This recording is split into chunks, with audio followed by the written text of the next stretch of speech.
Hi everybody, today we are talking about color matching, which is so important because we're doing this for so many of our customers, okay? So I am somebody who feels very confident in my color matching abilities, but it is not 100%. You will still see me posting photos on the team pages looking for advice, but these skills, these things I'm going to teach you today are ones that are actually gonna help you and make you more confident in being able to color match yourself. So today specifically, we're talking about the liquid foundation and about the Touch Mineral Skin Perfecting Concealer, okay?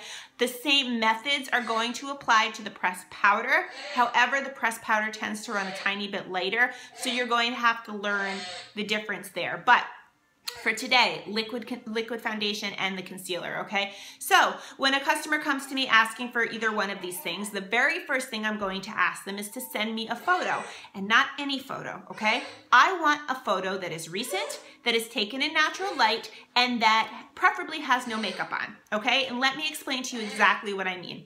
Right now I'm sitting in my selfie spot, my video spot. I have natural light coming in from both sides. This is an accurate representation of my skin, okay? Now, look what happens if I get up. If I go into my kitchen with the natural light behind me, suddenly my skin tone changes, right? I look darker. I do not look like, I have an angry 3-year-old. Ryan, keep looking for it. He lost the toy. I don't look like me. Now in the bathroom, the worst offender. Under artificial bathroom light, everybody's going to look yellow. Even worse, if they are close to their light, bad. You cannot accurately determine somebody's skin tone, even asking the specific questions with a photo like that. So this is something that drives me nuts when I see them posted. If a customer sends you a photo that does not meet the natural light criteria, tell her you need a new one, nicely. But you need a new one because you can't accurately determine the best color match for her without these things, okay? We're doing most of this online. It's not in person, so we need them to work with us, all right? So natural light. The other thing you need is a recent photo. Why? Because many of us look different in July than we do in November. You know, you might be very tan in July and not so much now. You need to see the skin now and color match for today. Lastly, preferably no makeup.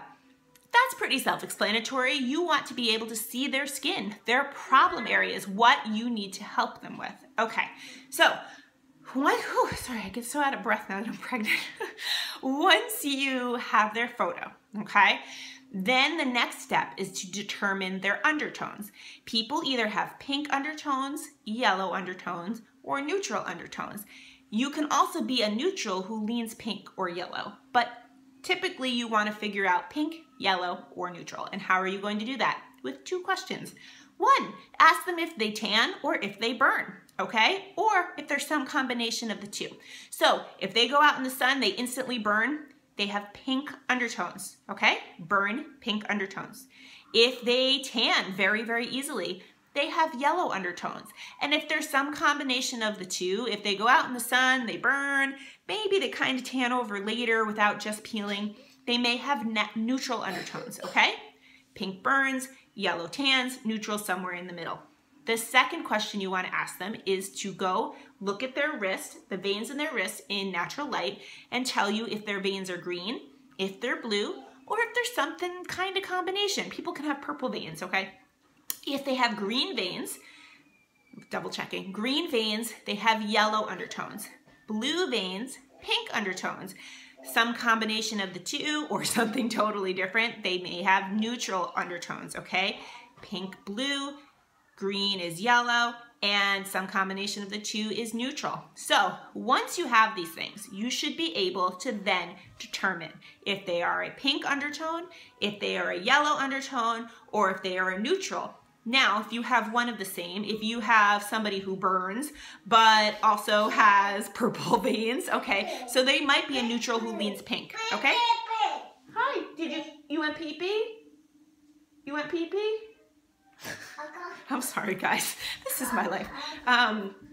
So, get those questions written down, okay? Then, once you have all of those things, now, here's where you get out your pen and paper, okay? You're gonna make your chart. Here are the shades for pink undertones, okay? Organza, chiffon, and charmeuse. Those are the 3 for pink undertones: organza, chiffon, and charmeuse. Let's move on to yellow. Yellow undertones are going to wear velour, satin, and velvet. Velour, satin, and velvet. And neutral undertones are going to wear scarlet, taffeta, cashmere, and cypress. Scarlet, taffeta, cashmere, and cypress. Okay, so I'm gonna use myself as an example. I have blue veins, okay? That's a pink undertone. I burn, excuse me, and then I tan over a little bit. I never get very dark. So for me personally, I would say I am a neutral who leans pink, okay? All right, that's what I have. So you, as my presenter, knows that I am a neutral who leans pink, and you have this picture of me. So now you are going to go look. Okay, well, let's start with the neutrals. Well, the lightest neutral is scarlet, okay? Scarlet, got it. The lightest pink is organza. Well, you know what? She looks too dark for Scarlet. She looks a little darker than that, so I'm going to suggest organza for her, okay? That's what I wear. I wear organza in the liquid foundation. I wear scarlet under my eye, okay? Taffeta is what I had ordered for myself the first time. Taffeta looks yellow on me. That does not mean that taffeta is a yellow. Taffeta is still a neutral. However, taffeta on a pink undertone can tend to run a little yellow, all right? You want these pictures. This is where the skill comes in. When you start looking at these people, for my coloring, I now know that Molly is an organza. Somebody who just looks a little bit darker than me is going to most likely be a taffeta if they run neutral. So the biggest thing is determining the pink, yellow, or neutral, because once you have those, you know exactly which category you're looking in. And then where your skill set comes in, those are your cheat sheets. Where your skill comes in is then determining where on the shade from light, medium to dark they fall. So if they're very, very, very fair, they're going to be running in the taffeta, the scarlet, organza, velour. Okay, honey, just a moment. The scarlet, organza, velour family. As they start to get a little darker, they're going to move up to the taffeta, to the chiffon, to the satin, and then up from there, okay? So these are some things you gotta practice with, but if you have your cheat sheet and they're answering these questions from you, it will help narrow down where on the cheat sheet you should look.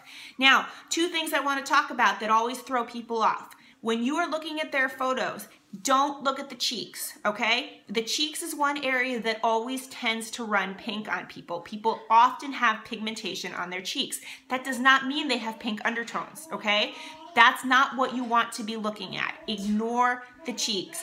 When you have your pink or your yellow or your neutral column that you have decided you are looking in, what you want to be deciding is based mostly here, here, and on the neck, okay, to put you in the light, medium, dark categories. So if somebody is very, very light up here, but they're more of a medium on their neck, go with the medium. And here's why. Even if they put it on their face and it looks dark compared to the lightness of their face, you want it to blend seamlessly with the neck and not have a line of demarcation, okay? Sometimes it takes some convincing for people, but that you do not want a light face and a dark neck. That's just going to look weird, or vice versa, okay? So practice, practice. We can even have some like games where we're sticking up photos and going through this, but the accurate photo, figuring out where they fall on the pink, yellow, and neutral scale, and then the tricky part, learning if they are from fair all the way to dark. And we can help each other with that, okay? I know this was long. I hope it was helpful. I made it like 40 times. Okay, guys, talk to you later. Bye.